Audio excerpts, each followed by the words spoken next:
जय हिंद, वंदे मातरम, भारत माता की जय।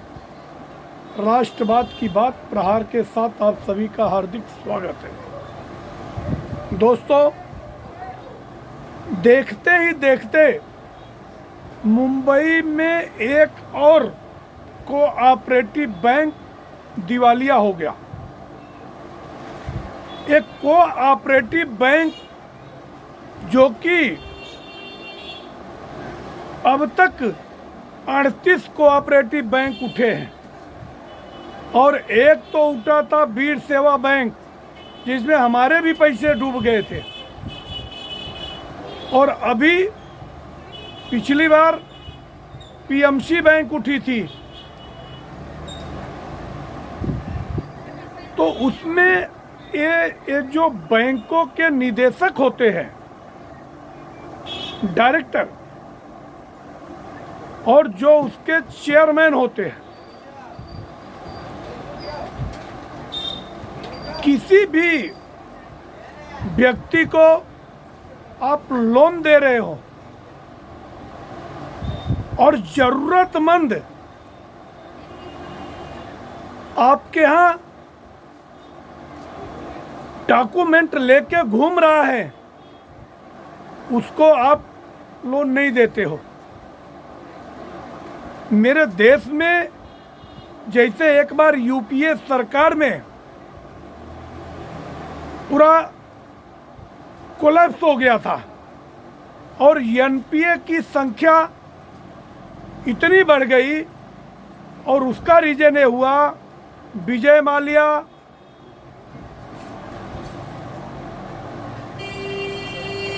और बड़े बड़े देश छोड़ के भाग गए, क्योंकि इनको रॉयल्टी के हिसाब से लोन मिल जाता है। मतलब जो इनकी प्रॉपर्टी है, अगर इनके पास 50 करोड़ की प्रॉपर्टी है तो बैंक वाले मेहरबान होके इनको 200 करोड़ का लोन दे देते हैं।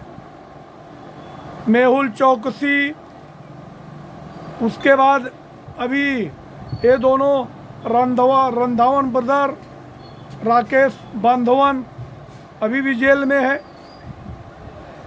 जो कि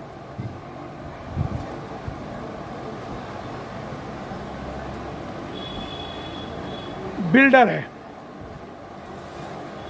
मेरा कहने का मतलब है कि एक कोऑपरेटिव बैंकों, जितने भी कोऑपरेटिव बैंक हैं, इनके ऊपर सरकार को अभी तुरंत अंकुश लगा देना चाहिए और आरबीआई को अपने कस्टडी में ले लेना चाहिए। अब जो घटना हुई है परसों के दिन, अब पब्लिक के आंसू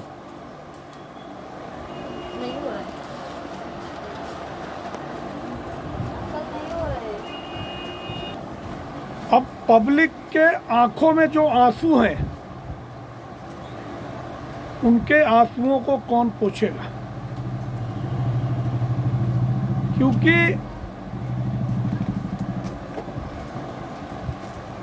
पंजाब एंड महाराष्ट्र बैंक जब उठी थी, दिवालिया हुआ था,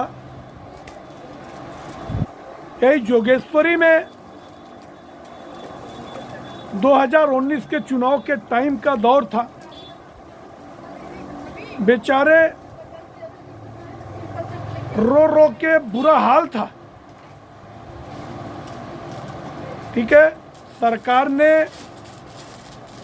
एक रूल्स लाया कि अब किसी का पूरा पैसा नहीं डूबेगा, कम से कम 5 लाख रुपए उसको मिलेंगे।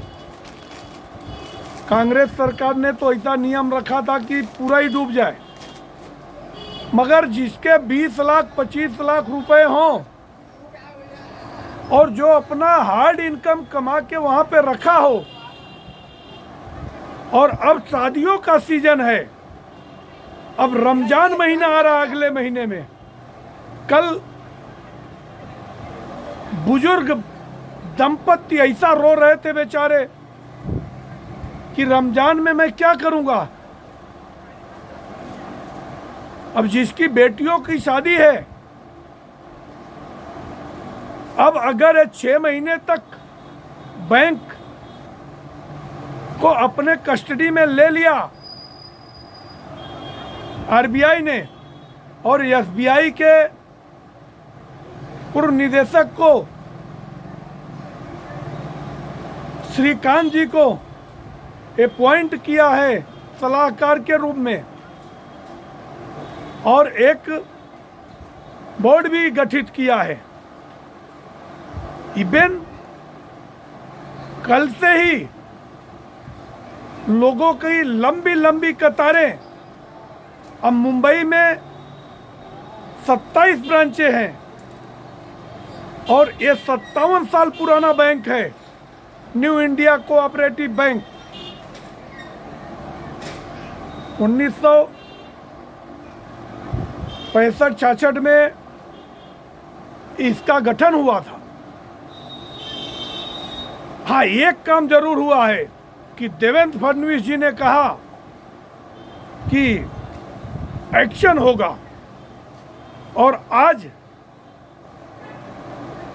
हितेश मेहता जो कि पूर्व चेयरमैन हैं, उनको ईओडब्ल्यू की शाखा ने अरेस्ट किया है।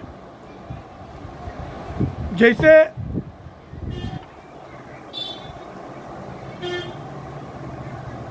राकेश वाधवा और उनके भाई को गिरफ्तार किया था, मगर बाद में छूट जाते लोग। जनता कितने दिन गुस्से में रहेगी। कल एक व्यक्ति बिहार का बोला सहारा का पैसा नहीं मिला, क्योंकि सुब्रत राय तो दुनिया में नहीं है, मगर अभी तक उन गरीबों को पैसा नहीं मिल पाया जो अपने हार्ड इनकम का पैसा पीयरलेस और सहारा परिवार में इन्वेस्ट किए थे। तो मैं कहना चाहता हूं कि कोई भी, चाहे डायरेक्टर हो और चाहे चेयरमैन हो, इनकी पूरी प्रॉपर्टी वैसे ही नीलाम करनी चाहिए जैसे विजय माल्या, नीरव मोदी और मेहुल चौकसी का हुआ। जब तक इनको राइगोरस पनिशमेंट नहीं मिलेगा, तब तक ये देश का सिस्टम नहीं बदल पाएगा। और सारे विपक्षी दल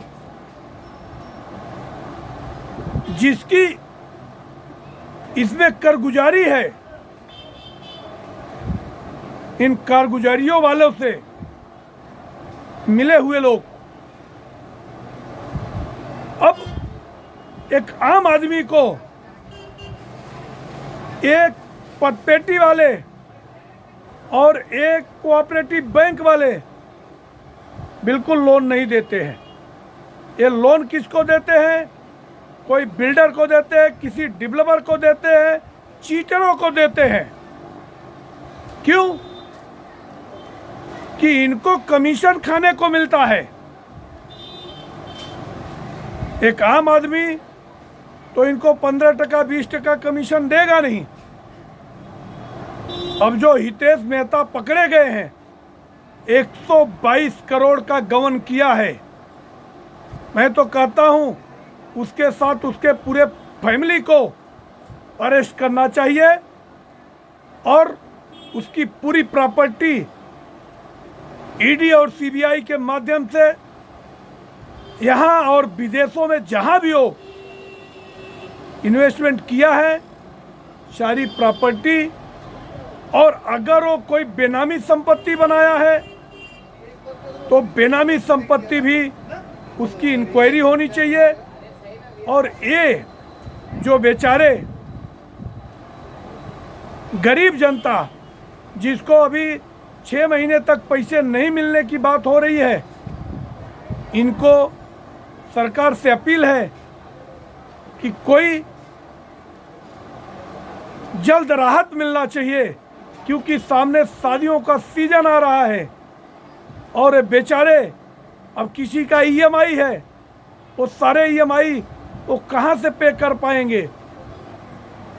अब कल एक यादव महिला थी और रोने लगी बेचारी, बोली मेरे हस्बैंड रिक्शा ड्राइवर हैं,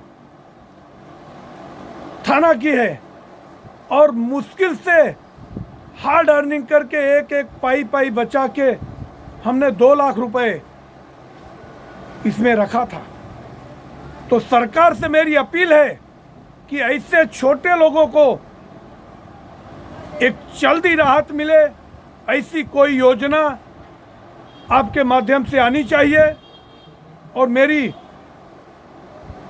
आरबीआई से भी अपील है कि आने वाले टाइम में कोई भी कोऑपरेटिव बैंक अगर ओपन होते हैं तो उनके लिए इतने कठोर नॉर्म्स बनाओ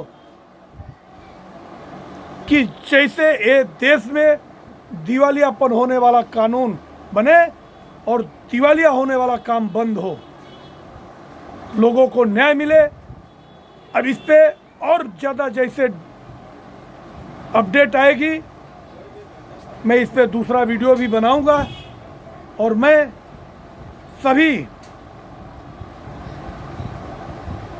पीड़ित परिवार के लिए संवेदना व्यक्त करता हूं और उनसे अपील करता हूं कि आपको हिम्मत नहीं हारना चाहिए, आपका पैसा जरूर मिलेगा और आपकी न्यायिक लड़ाई के लिए हम आपके साथ हैं। आप हमारे चैनल को सब्सक्राइब करें और ज़्यादा से ज़्यादा लोगों तक शेयर करें कि ये दिवालिया होने वाला कानून बने, कि आने वाले टाइम में कोई भी बैंक बैंक्रप्सी न हो। धन्यवाद। जय हिंद, वंदे मातरम, भारत माता की जय।